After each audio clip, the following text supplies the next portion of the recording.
ഞങ്ങളെ നേതാക്കന്മാരെ ആര് വിമർശിച്ചാലും, വി.ഡി. സതീശനെ വിമർശിച്ചാലും, രമേശ് ചെന്നിത്തലയെ വിമർശിച്ചാലും, സണ്ണി ജോസഫിനെ വിമർശിച്ചാലും ഞങ്ങൾ അതിനെതിരെ ശക്തമായിട്ട് പ്രതികരിക്കും.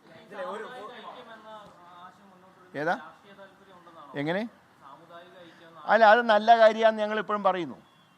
പക്ഷെ അതുകൊണ്ട് അത് ഞങ്ങൾക്കെതിരാണെന്ന് ഞങ്ങൾക്ക് തോന്നിയിട്ടില്ല. എങ്ങനെ? അതിന് രാഷ്ട്രീയമായിട്ട് അതിനെ കൂട്ടി കുഴയ്ക്കണ്ട.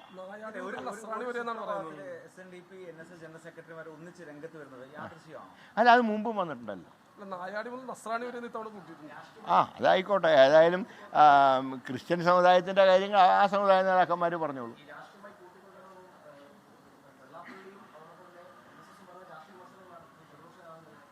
പ്രതിപക്ഷ നേതാവിനെതിരെ പറഞ്ഞ ഒരു വിമർശനത്തിനോട് ഞങ്ങൾ യോജിക്കുന്നില്ല. പ്രതിപക്ഷ നേതാവ് പറഞ്ഞ പാർട്ടിയുടെ അഭിപ്രായമാണ്. കാന്തപുരത്തിൻ്റെ ആ യാത്ര അതിൻ്റെ അന്തസ്സ് കെടുത്തുന്ന പ്രസ്താവന നടത്തിയത് പിണറായി വിജയനാണ്. മാറാട് അവിടെ വലിച്ചഴച്ചപ്പോൾ ശക്തമായിട്ട് മറുപടി പറഞ്ഞു പ്രതിപക്ഷ നേതാവ്. അതിലൊരു തെറ്റുമില്ല.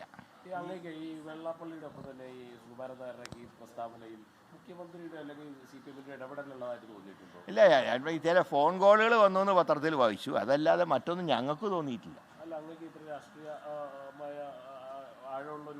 അതെ, അല്ല, അതൊന്നും ഞാൻ പറഞ്ഞല്ലോ, ഇതൊന്നും UDFന് ദോഷകരമായി ബാധിക്കുമെന്ന് ഞങ്ങൾ വിശ്വസിക്കുന്നില്ല. അതിനാണ് ഞാൻ ആദ്യം പറഞ്ഞത്, സ്വർണം കട്ട കള്ളന്മാർക്ക് ജനം വോട്ട് ചെയ്യില്ല. ഈ പ്രതിപക്ഷ നേതാവിനെ വീരാളിപ്പെട്ട് ഉറപ്പിച്ച് ചേർത്താനേ പാർട്ടി എന്നുള്ള ശ്രമമാണോ ഇത്? പാർട്ടിയൊക്കെ ഒരുമിച്ചാണ് നീങ്ങുന്നത്. പാർട്ടിക്കാരെ തമ്മിൽ ഭിന്നിപ്പിക്കാൻ ആരും നോക്കണ്ട. പ്രതിപക്ഷ നേതാവിന് അനുകൂലമായിക്കൊണ്ട് തന്നെയാണ് പാർട്ടിയുടെ എല്ലാ നേതാക്കന്മാരും എല്ലാ ഘടകങ്ങളും നിലകൊണ്ടിട്ടുള്ളത്.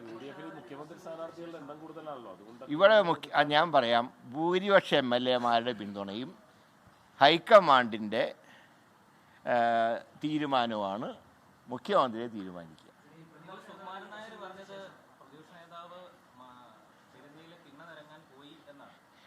ഈ സാമുദായിക നേതാക്കന്മാരെ എല്ലാവരും സന്ദർശിക്കാറുണ്ട്, ഞാനും സന്ദർശിക്കാറുണ്ട്. അതിനെ തിണ്ണ നിരങ്ങുക എന്നല്ല അർത്ഥം. അവരുടെ സമുദായത്തിനോടുള്ള ബഹുമാനം ഞങ്ങളൊക്കെ പ്രകടിപ്പിക്കാറുണ്ട്. ഏതാ? അങ്ങനെയൊന്നും അദ്ദേഹം പറഞ്ഞിട്ടില്ല. പ്രതിപക്ഷ നേതാവും പോകാറുണ്ട്, ഞങ്ങളും പോകാറുണ്ട്. സമുദായ നേതാക്കന്മാരുമായിട്ട് നല്ല ബന്ധം സ്ഥാപിച്ചിട്ടുള്ള പാർട്ടിയാണ് കോൺഗ്രസ് പാർട്ടി. തീർച്ചയായിട്ടും NSSൻ്റെ സമുദായ ആചാര്യൻ്റെ ആസ്ഥാനത്ത് ഞങ്ങൾ പോകാറുണ്ട്. അതിനെ എന്താ പറയുക, അതിൻ്റെ തലപ്പത്തുള്ള നേതാക്കന്മാരെ ഞങ്ങൾ സന്ദർശിക്കാറുണ്ട്. അതൊന്നും തലയിൽ കൊണ്ടിട്ടിട്ടല്ല, നേരിട്ടിട്ട് തന്നെ പോകാറുണ്ട്. ഞാനും എല്ലാ മന്നം ജയന്തിക്കും ഞാൻ പോകാറുണ്ട്. ക്ഷണിച്ച പരിപാടികൾക്ക് SNDPയുടെ എല്ലാ പരിപാടികൾക്കും ഞാൻ പോകാറുണ്ട്. ഏത് സമുദായം വിളിച്ചാലും ഞാൻ പോകാറുണ്ട്. അല്ല, പാർട്ടിയുടെ അഭിപ്രായങ്ങൾ ഞാൻ പറഞ്ഞത് എല്ലാവർക്കും അറിയാവുന്നതാണ്. പാർട്ടി അഭിപ്രായം എന്ന് പറയുന്നത് എല്ലാ സമുദായങ്ങളോടും ബഹുമാനം, അതാണ് പാർട്ടിയുടെ നയം. അത് ഞങ്ങളെ വിമർശിച്ചാൽ വിമർശനങ്ങൾക്ക് ഞങ്ങൾ മറുപടി പറയുന്നതല്ലാതെ അതാത് സമുദായങ്ങളെ ഒരിക്കലും മോശപ്പെട്ട് ഞങ്ങൾ ചിത്രീകരിക്കില്ല. അല്ല, ഞാൻ പറയാം, അത് ഞങ്ങളൊക്കെ ഇടയ്ക്കിടയ്ക്ക് അവിടെ സന്ദർശിക്കാറുണ്ടല്ലോ. കൊടിക്കുന്നിൽ സുരേഷ് ആ പ്രദേശത്തിൻ്റെ MP ആണ്. അദ്ദേഹം പോകുമ്പോൾ സ്വാഭാവികമായിട്ട് അവിടെ കാണാറുണ്ട്, ജനറൽ സെക്രട്ടറിയെ കാണാറുണ്ട്. ഒരു തെറ്റുമില്ല. ഞങ്ങളും അതിലെ പോകുമ്പോൾ ഞങ്ങളവിടെ ഇറങ്ങാറുണ്ട്.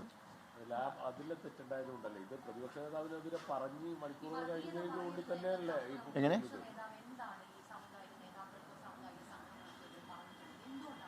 അദ്ദേഹം അങ്ങനെ ഒരു സമുദായ നേതാവിനെതിരായിട്ടും അദ്ദേഹം പറഞ്ഞിട്ടില്ല. അതെനിക്കറിയില്ല, അത് അവരോട് ചോദിക്കേണ്ട കാര്യമാണ് എന്ന് ഞങ്ങൾ കരുതുന്നില്ല. അതൊക്കെ ഞങ്ങളെ ഭിന്നിപ്പിക്കാനുള്ള ശ്രമമാണ്. അതൊരിക്കലും അതൊന്നും ഞങ്ങൾ കരുതുന്നില്ല. ഞാൻ പറഞ്ഞ അത് അദ്ദേഹം സ്ഥിരം അവിടുത്തെ MP ആണ്. അവിടുത്തെ MP അതിലേ പോകുമ്പോൾ അവിടെ കയറും. ഞാൻ ഏത് കോൺഗ്രസ് നേതാവിനെതിരായിട്ട് വന്നാലും ഞങ്ങളുടെ സഹപ്രവർത്തകരായിട്ടുള്ള നേതാക്കന്മാർക്ക് ഞാൻ പൂർണ്ണ പിന്തുണ കൊടുക്കും. അത് രമേശ് ചെന്നിത്തലയ്ക്കാണെങ്കിലും പിന്തുണ കൊടുക്കും, KC വേണുഗോപാലിനാണെങ്കിലും പിന്തുണ കൊടുക്കും.